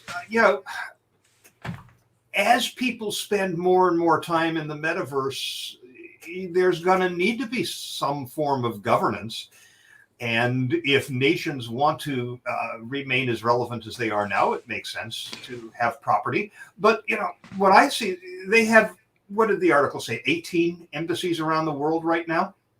Yeah. What if I'm a citizen of Barbados and I'm in a country that does not have one of those embassies, but I need an embassy? Why wouldn't I want to put on my goggles, pop into that embassy and resolve my passport issue? Going to be a lot easier than waiting on hold on the phone, I suppose. It's certainly more interesting.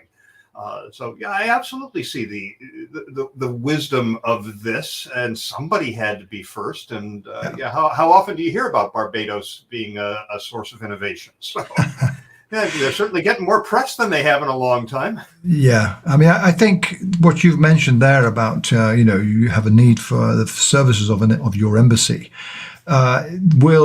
So getting access to that online in a metaverse, in a place on the metaverse, as you can in the real world, will come. I'm pretty sure.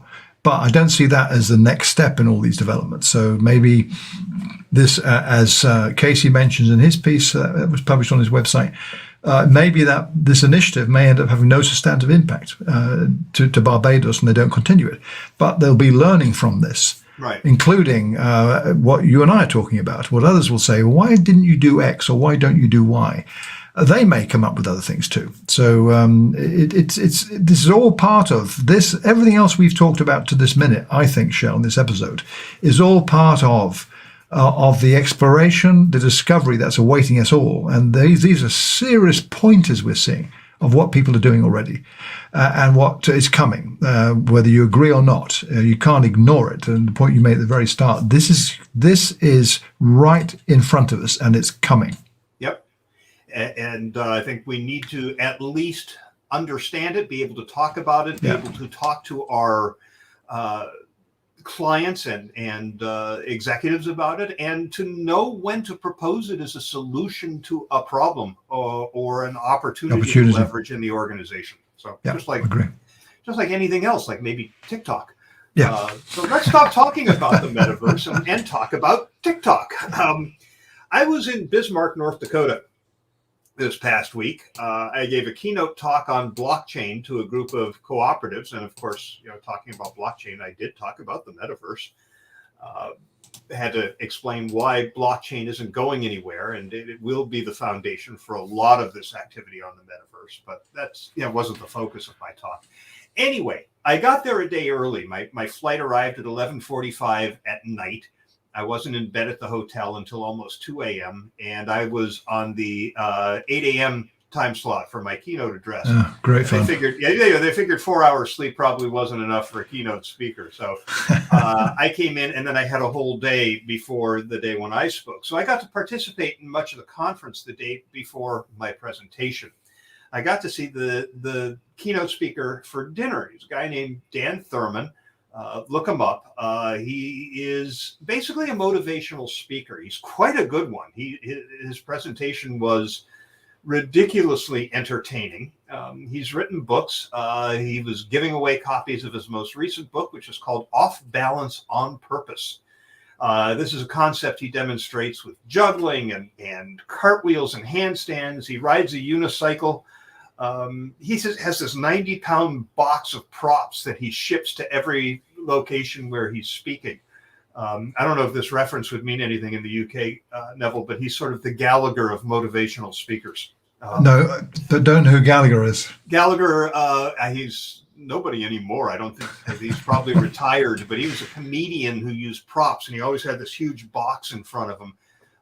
He was most famous for destroying a watermelon with a sledgehammer, and the people in the first 3 or 4 rows were always given ponchos to wear so their clothes wouldn't get splattered with watermelon when he did this. Anyway, Thurman uses a variety of vehicles to promote himself, including TikTok videos. And he told the story of getting into the cab at the airport in Bismarck, North Dakota. And the cab driver looked at him and said, "Haven't I seen you on TikTok?" That speaks volumes right there about the importance of TikTok these days. Marketers are starting to recognize that TikTok is a vital platform. I've been wanting to expand our social media footprint at Webcore to TikTok for a while now, which is why I'm glad I came across this Social Media Examiner article about how to grow a business's TikTok presence. TikTok, it's important to understand, allows for both an evergreen content model. These are videos that stick around for some time, as well as time-sensitive content that needs to spread quickly. So you can post a video that gets shared widely and fast, but it'll stay in the normal distribution for up to 3 months or more.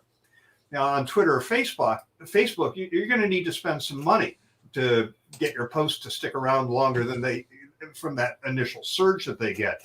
And if you think TikTok is just for Gen Z, there has been significant growth in millennials and Gen Xers, both as consumers of these videos and producers of them. Dan Thurman made the point that he's 56 and producing TikTok videos. Now, I have yet to create a single video for TikTok. I know Dan's done a couple, but I'm getting ready. According to this article, the secret to success for growth on TikTok is a multifaceted, multi-layered strategy. The algorithm relies on consistent posting, at least a few times a week and as much as a couple times a day. Through regular posting, you get the data you need and connect with your audience, and TikTok will continue to push out your videos for a few months. So here are the steps laid out in this article. It starts with identifying 3 audiences to target. You start at the lowest, the most intense level of a niche, your ideal client, the type of content that's going to get them to sign up for your offer or buy your products. Then you look to what they call your middle audience, which is a more focused niche audience, maybe one you don't have any offers for. This will make your content a little broader than what you create for just the client you want to convert. Then move to an even broader audience, what the author of this piece, Michael Stelzner, calls your top audience. The content here might focus on a related field or be more personality-based content.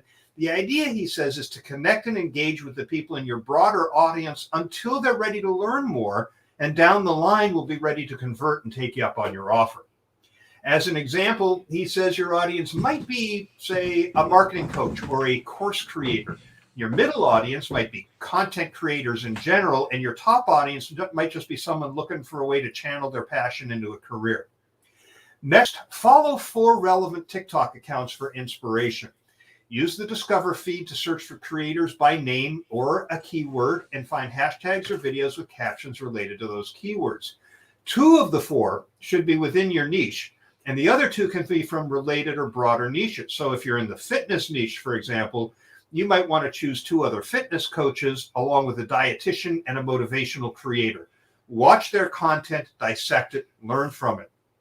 Then create a mix of 3 types of content: 15 seconds or shorter, from 1 to 3 minutes, and trending content that ties a particular trend back to you or your point of view. As with any channel, you need to optimize your videos for TikTok, which means, among other things, it needs a hook. The first second that grabs a viewer's attention and yanks them into your video by stopping them from scrolling. You can do this with a short synopsis of what's coming in the video. You can latch onto them emotionally, or you can just make them curious. Stelzner suggests content that people can connect viewers with other people, like behind-the-scenes stories, success stories, client wins, and stories behind a product or service that you're trying to sell.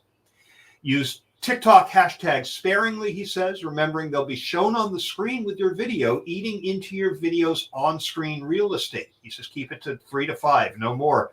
And write relatable but short captions. These can drive engagement, but they also are on the screen, so they take up real estate on the screen.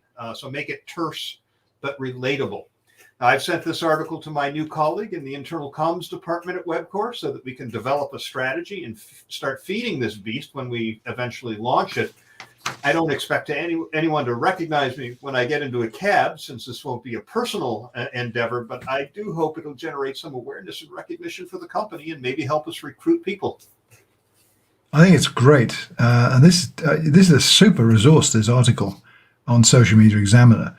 Common sense tips and tricks here that valuable, really valuable, Shel. So it's a really good one. Good find. And of course, we'll have the link to it in the show notes. Yeah. Okay, so I think we're coming towards the end of this episode, and I mentioned at the beginning of the show that I was experimenting with this tool called CenterCam, which is a webcam that is in the middle of my screen, and I wanted to talk a bit about that, to tell you my experience since I got it 3 or 4 days ago. I spent quite a bit of time with this in that time, mostly because I had a problem that I had to solve, and it took me a while to figure out the solution. So if you want to hear this, stick around and listen to this bit. But let me tell you a bit about the CenterCam. So I think I mentioned at the beginning of the show, it's a startup. I backed this in the summer on Indiegogo. It's a fundraising platform that was developing a new kind of webcam that is designed to enable you to look at the person on the other end of a Zoom or Teams call, indeed any kind of interaction really, or the audience in a video presentation, and still have your eye on the content on your screen. So it's not just only about looking, here I am looking at the webcam.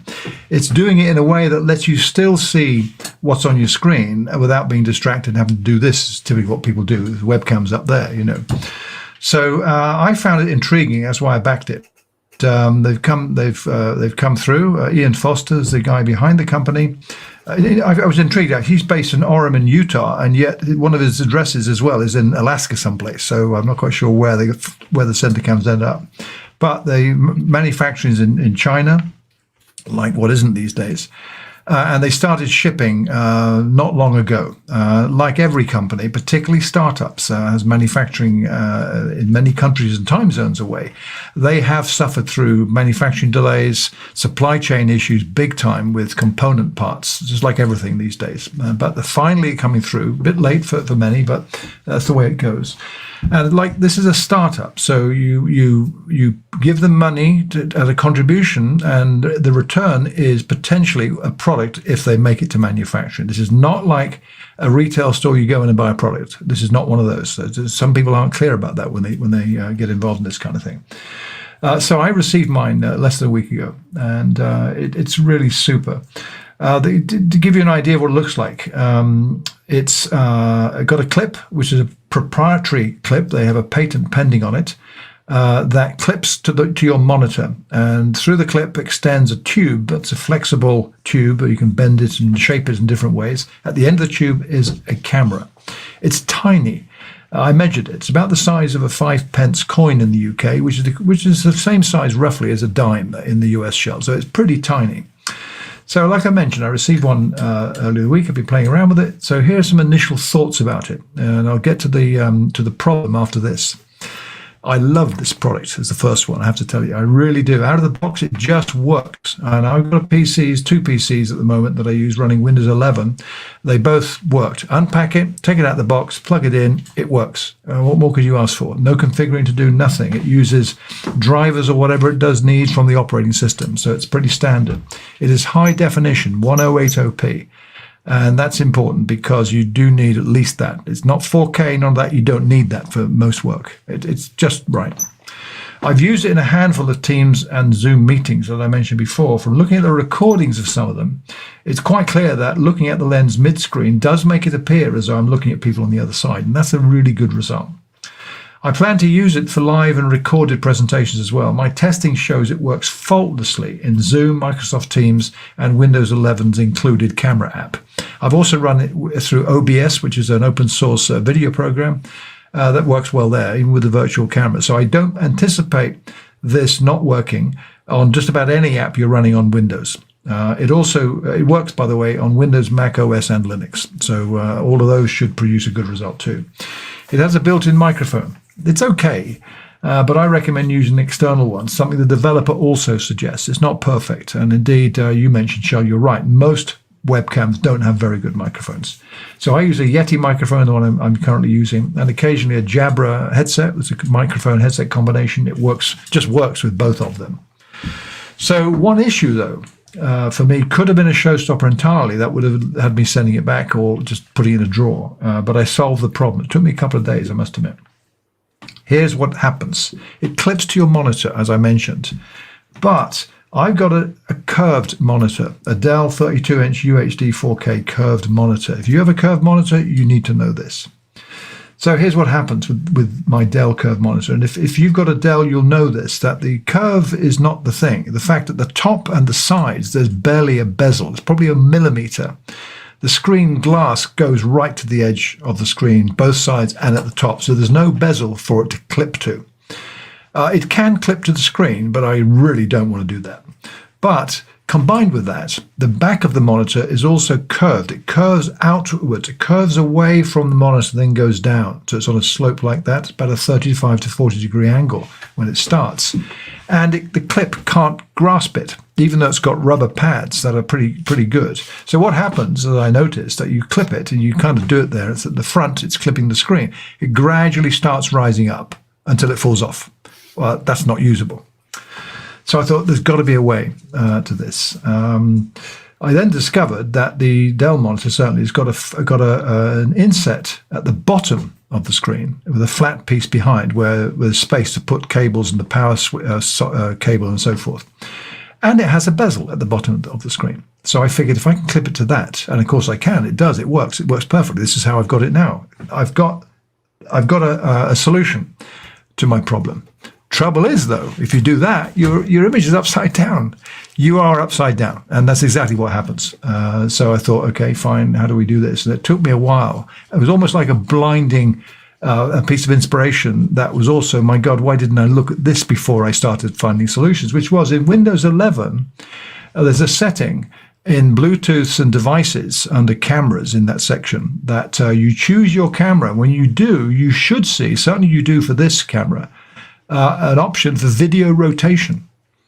And in it, use a drop down. You can choose 90 degrees left, 90 degrees right, and guess what? 180 degrees vertical. And voila, you have a video image that you appear the right way up.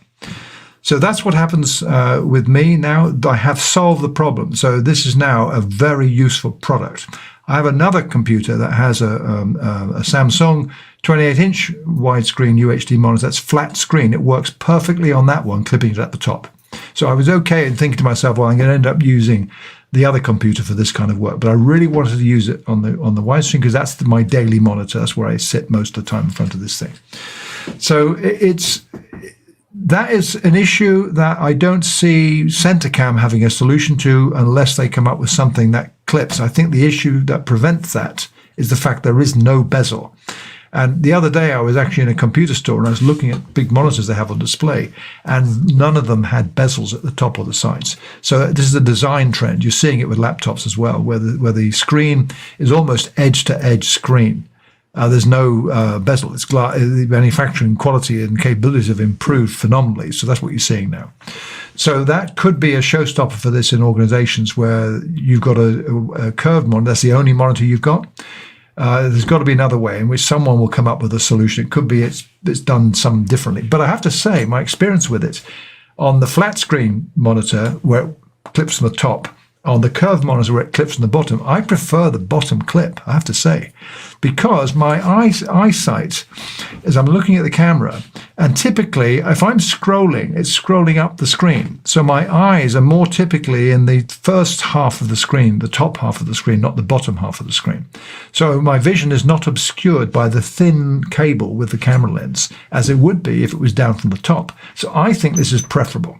Now, on my flat screen monitor, I couldn't clip it from the bottom anyway, because that's where the monitor stand is on this particular model. There's no space to put a webcam.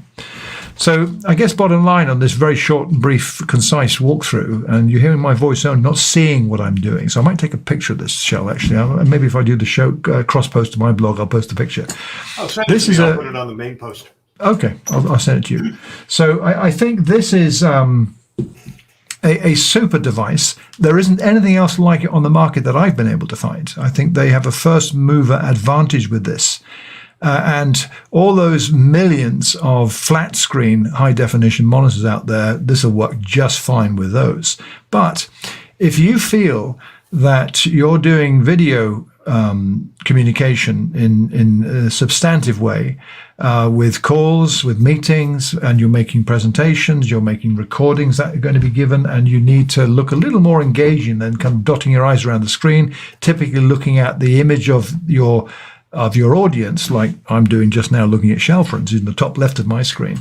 But you prefer to be looking at them, and they see you looking at them, then this is worthwhile.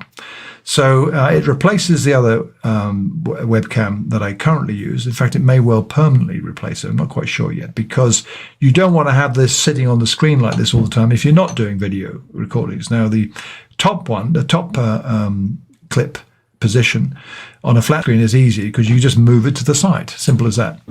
So I've got to figure out a way to do this. Currently, I unclip it when I'm not doing video. So nevertheless, this is worthwhile. And I think if I hadn't seen the backing and I suddenly saw it advertised somewhere, I would buy it. So it's excellent. Manufacturing quality is very good indeed. And I think Centacam are onto something with this, and I hope they sell tons of them. But it's really good. And when you get your Shel, I'm sure you'll feel the same as this when it comes. Yeah, I'm looking forward to it. I should have it in the next few weeks. They've raised over $1.5 million on Indiegogo. Yeah, showing that there is definitely an appetite for this. People are doing enough video conferencing on tools like Zoom and Teams that they recognize the value of being able to see this, having people be able to see you look at them rather than looking up at the camera on the top of the screen. I do have a curved monitor, but it also has a bezel at the top, so I don't imagine I'll have a problem with that. Do you have the back of the monitor curving outwards? Or is it vertically flat? The whole thing is curved. It's right. No, but when you look at the monitor at the back, at the top of the screen, you look over. Is it flat all the way down, or does it curve outwards away from the monitor? Yeah, it won't clip. Try it though when you get it. Okay, and at the bottom, it's very wide, so this may be an issue. And I won't ask you to troubleshoot this for me now, but I have Windows 11 and I'm on the Bluetooth and devices, and I see my cameras here, but all it's letting me do is remove them when I try to edit them. That's interesting. Maybe it's the camera model, although I don't think it is. I'm just going to go to mine and have a look, and I'll tell you what it says. So if I go here, Bluetooth and devices, cameras, I see connected cameras. I don't have cameras. All my cameras are under audio for some reason. You're running Windows 11? Yeah. Okay, so it's under. I'm seeing Bluetooth and devices, and in there is a menu for cameras. Okay. So I I don't looked have a down. menu for cameras. I just see audio and other devices. Got it. Okay. So I've my got input, audio, other devices, device settings, and related settings. I've got none of those. Huh. You sure you're running Windows 11, not Windows 10? Absolutely positive. Okay. Yep. We'll talk about this offline, I think, because this is I interesting. think so. Yeah, We yeah, don't it's need interesting. to make people sit around. No.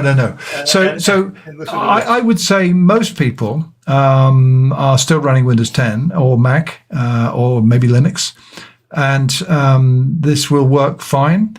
I think 11 is actually, if it works in 10, it'll likely to work in 11. It could be, well, no, I don't know if it could be, because I'm seeing on my cameras tab another camera. Actually, it's a virtual camera, Cyberlink UCam 9 is still listed. I actually uninstalled the other one. And my current one is not there because I removed it physically from the machine. So it's interesting, though, isn't it, Shel? So anyway, absolutely. yeah. So it's all good stuff. And keep an eye out on CenterCam. We've got links to them and a few other bits and pieces in the show notes. It's worth checking out if you're keen to appear engaged when you're talking to people online. Even if it's a casual use, family only, worth a go. Yep. Well, that'll wrap up this episode of For Immediate Release. What episode is this? 213? 213, yeah. 213 for November 22nd. Yes, it's coming. I'm dropping this episode Monday. We're recording Saturday, so it'll be on November 22nd. But it's the November episode. Yeah. And our next episode will be on December 20th, so we'll be recording on Saturday the 18th. Yeah. I do want to let everyone know who was maybe thinking of joining us for the FIR Zoom chat this coming Thursday. That is Thanksgiving in the U.S. I won't be here. I suspect most of our U.S. Participants won't be available, so we will not be holding it. Don't sit and wonder where we are in the waiting room. It won't be happening. But the following week, we'll be back with an FIR Zoom chat. Those are always Thursdays, as Dan mentioned in his report, Thursdays at 1 p.m. Eastern.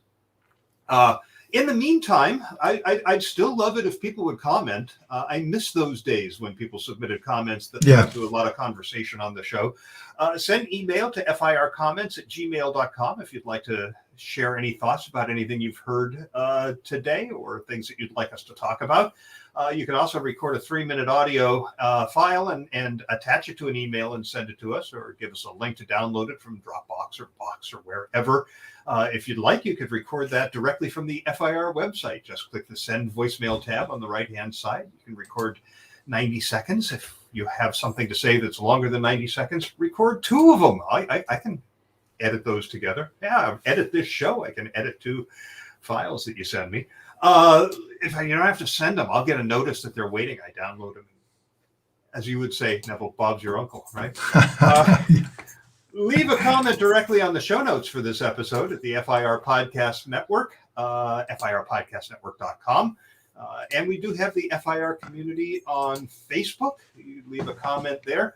And as ever, we are grateful for your reviews and ratings on iTunes, Google Podcasts, Spotify, the growing number of places where you can get podcasts. And with that, until next month, that'll be a 30 for immediate release. Stop the recording. Okay, I'll stop mine. Hang on. And I'm going to save. Yep. It's always the first thing I do is save. Yeah.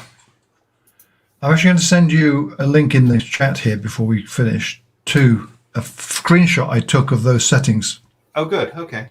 I did that for one of the videos that I made. I made a handful of videos I'll post you. Most are crap. I'm probably going to delete them all, but I did one this afternoon in Teams, and that's quite good. Hang on. There comes the link.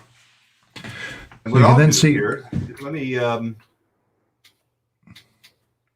here I believe I can share my screen. Okay. Can you share your screen in this program? Yep. Hang on. It says it's best with 2 monitors, so let me drag the settings over to the other monitor. Okay. All right. Share screen. And I will share this. Let me make this full size. And you can see I've got input, I've got audio, and here are my cameras. And all I can do is come over here, and it says remove device. And I've got other devices, device settings, related devices, and that's it. I don't Okay. have. So go down to where you see on system, go in the system memory and go down to the bottom of the screen when you see system. You need to choose that at the top left there. Oh, here. Yeah, system, go to about, go right at the bottom. That's it. I just want to see what version you're running. Hang on. So you're running Windows 11 Home 21H2 222.22.0.0.1.318. Okay, I'm running 22.0.0.346. Oh, so That could probably be. do an update. Okay. Well, no, not necessarily, because I'm still on the Windows Insider list, and I get updates occasionally that are for the beta channel. So they're continuing to develop this. So this could be that. Well, I have a Windows update here available, so I'm not going to install now. I'm busy, but Oh no, that's not that. That's the SV. That's the to do with the updating Windows Update, so it can download updates properly. Oh, okay. Yeah, I think they're rolling it out to everyone, but that could be the reason. Because I must admit, I didn't expect to see that when I looked in the settings. But a handy feature if it does offer that, and I was thrilled that it did, because if it didn't, then I'm in a showstopper situation. I couldn't use the webcam on this monitor. Right. Well, maybe there's another way for me to be able to flip that if I end up needing to. One of the tricks that I did was in OBS. You can do this, but then what happened, of course, is that with OBS running, Zoom nor Teams would show the camera, the center cam showing at all, wouldn't show it. And you have to keep OBS running, otherwise it wouldn't work. So I tried with the virtual camera on OBS, and that crashed the system. That's the first crash I'd had with Windows 11. So, but if it's natively built into this, that's terrific. So as you can see in the screenshot, there's a distinct option for this. Definitely, I can see it. Yes. Yeah. It's good. I don't know why mine doesn't have it. No, so. No, it could be that. Are you running Windows Home or something else? No, same as you. Okay. Windows 21H2 11 Home, same. But I have a feeling it is the build I'm running is a beta build, and the beta channel has not reached mass use, and which would include this feature, I guess. It's probably coming down the road. Maybe by the time my center cam shows up. yeah, that must be it. All right. Well, good. Usual. That was great. That was excellent. So I'll send you the WAV file which has saved, and I'll get that over to you in a minute. So you'll publish it on Monday. I'll amplify it. I may well do I don't cross post all the shows, by the way, and I don't do the same for Small Data Forum either. But unless it's something that I have a particular interest in, I may talk about the metaverse and do a cross post for this one. Okay. I always cross post the show notes on my blog. Yeah, I tend to like writing a narrative rather than just list them, and I don't usually have time for that. But I've got a playlist embed on my website that lists all the shows, last 10, including this, so it's there. Yeah. I'm actually redesigning the website, by the way. It'll be prominent, the FIR and the SDF podcast. So yeah, I don't think I get many visits to my website anymore. So no, probably not. I think I get most traction on LinkedIn these days. Okay. Anyway, all right. Yeah. Good. So I'm going to send you. I told you that I send you the web. I did take this photo. I'm not sure it's any good, to be honest, Shel. Let me just have a look. I'll send it to you. Can I send it to you now via this, or? Yeah, if you send it now, the way you sent the other photo, I'll grab it before I send a link. A link. Okay. Can I do that? Save as share. Hang on. Share. Unless you want to just email it to me. Yeah, I think so, because the share in Windows sometimes is useless, because it gives me, email, OneNote for Windows, blah blah. No, I'll email it to you. Okay, sounds good. Yeah, it's okay. I might take I might take a better picture. This one's not that brilliant. Okay. So yeah, good. We're done. How about WAV file to come, and I'll send you the picture. Sounds good. Alrighty. All right, thanks. To give best to Michelle. I hope you have good news on Tuesday. Yeah, I hope so too. Tell Laura we said hi, and we're looking forward to seeing her in September next year. Definitely. Yeah, we're looking forward to that. All right. Thanks. Have a good one. All right. See ya. Yeah. Bye.